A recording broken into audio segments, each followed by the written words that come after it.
గుంటూరు జిల్లా మంగళగిరి మండలం పెదవడ్లపూడిలో గంజాయి విక్రయిస్తున్న ఇద్దరు యువకులను మంగళగిరి ఎక్సైజ్ శాఖ అధికారులు అదుపులో తీసుకున్నారు. ఎక్సైజ్ శాఖ సిఐసిహెచ్ ప్రమిళారాణి మాట్లాడుతూ మంగళగిరి మండలం పెదవడ్లపూడిలో విద్యార్థులకు గంజాయిని విక్రయిస్తున్నారనే పక్కా సమాచారంతో తన సిబ్బందితో రెక్కి నిర్వహించినట్లు తెలిపారు. అదే సమయంలో అనుమానాస్పదంగా రోడ్లపై తిరుగుతున్న పెదవడ్లపూడి గ్రామానికి చెందిన యశ్వంత్, వి దిలీప్, వెంకట నాగార్జున అనే ఇద్దరు యువకులను అదుపులో తీసుకుని వారి వద్ద నుంచి సుమారు 2500 విలువైన 500 గ్రాముల గంజాయిని స్వాధీనం చేసినట్లు ఎక్సైజ్ సిఐ తెలిపారు. వాళ్ళు ప్యాకెట్లు వేరే వాళ్ళకి అమ్మడానికి వచ్చి పెదవడ్లపూడి సెంటర్లో ఉండగా మేము రెక్కి నిర్వహించి పట్టుకోవడం జరిగింది. అదే క్రమంలో మేము మా దైనందిన కార్యక్రమంలో భాగంగా మా ఎస్ఐలు 3, నేను 4 కూడా 4 టీములుగా అక్కడ అంతా కూడా మేము రెక్కి చేస్తున్నాము. పిల్లలకి కనిపించిన పిల్లలందరితో కూడా మాట్లాడడము, వాళ్ళతో ర్యాపోర్ట్ మెయింటైన్ చేయడం, ఈ గంజాయి దీనివల్ల ఎఫెక్ట్స్ ఇట్లున్నాయి, మీ పక్కన వాళ్ళు పిల్లలు ఎవరైనా ఈ గంజాయిని కన్జ్యూమ్ చేస్తున్నారా మీరు మాకు చెప్పండి అని చెప్తున్నారు. మానేసిన తర్వాత దీనికి వాడు అమ్మమ్మ దగ్గర ఉంటాడు.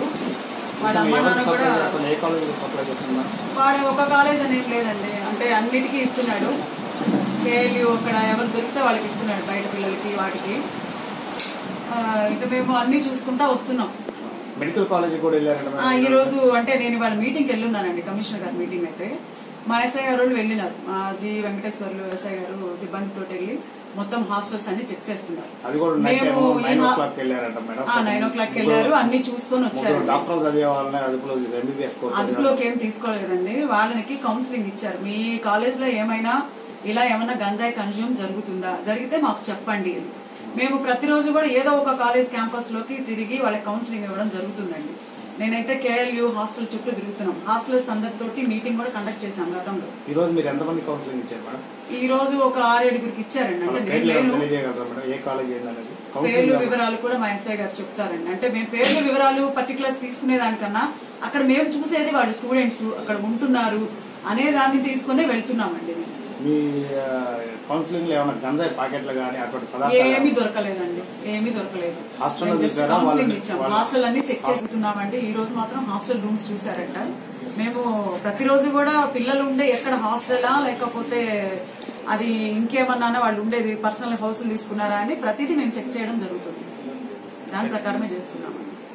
ఈ మధ్య కాలంలో ఇంటర్ గానీ ఆ కన్జంప్షన్ జరుగుతుంది అనే మాకు వచ్చే సమాచారం మేరకే వాళ్ళు ఎక్కడెక్కడ అయితే పొలాల్లో అయినా అక్కడెక్కడ కూర్చుంటున్నారని మాకు తెలిసి మేము రెగ్యులర్ గా రైడ్ చేస్తున్నాం. మార్నింగ్ ఈవినింగ్ మొత్తం చూస్తా ఉన్నాం.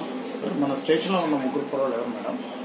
మన స్టేషన్ లో కుర్రోళ్ళు ఎవరు లేరండి, కౌన్సిలింగ్ ఇచ్చి పంపించినారు. మామూలుగా అయితే మాకైతే మీరు అయితే మేము స్టూడెంట్స్ కొంతమందికి ర్యాపోర్ట్ పెట్టుకోవడం జరుగుతుందండి. మాకు ఇప్పుడు పక్క స్టూడెంట్స్ ఏమన్నా గంజాయి కన్జంప్షన్ చేస్తున్నారు అంటే ఆ పక్కన ఉన్న స్టూడెంట్ మాకు చెప్తేనే మేము వాళ్ళ దగ్గర ప్రాపర్ గా వెళ్ళగలం. ఆ క్రమంలోనే కొంతమంది పిల్లలతో మేము ఇంటరాక్ట్ అయ్యి, బాబు మీ కాలేజ్ లో ఏమన్నా ఎవరైనా గంజాయి వాడుతున్నారా, వాడితే మాకు సమాచారం చెప్పండి, వాళ్ళ జీవితాలని మీరు ప్రొటెక్ట్ చేయండి, మనందరం కలిసి చేద్దామన్న పదంలో మేము నడుస్తున్నామండి. అంతేగాని మా స్టేషన్ కి వచ్చి ఎవరైనా ఇన్ఫర్మేషన్ ఇస్తే వాళ్ళు గంజాయి కన్జ్యూమ్ చేసినట్లు కాదండి.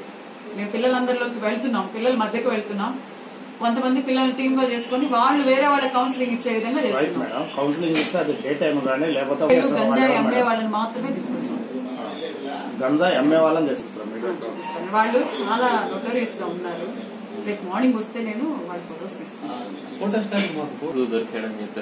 ఏమీ లేదండి, మీరు అట్లా నాకు ఊరికే నేను పని చేస్తా ఉంటే నా కాళ్ళకి బంధాలు వేయడం తప్పించి ఇంకా వేరే ఏం లేదండి.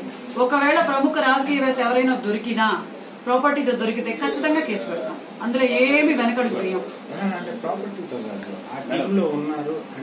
ఇప్పుడు ప్రతి కాలేజ్ లో ప్రముఖుల పిల్లలు ఏ కాలేజ్ లో వాడుతుంటే నాకు చెప్పండి ఇన్ఫర్మేషన్ అని మాత్రమే కొనుక్కుంటున్నాను.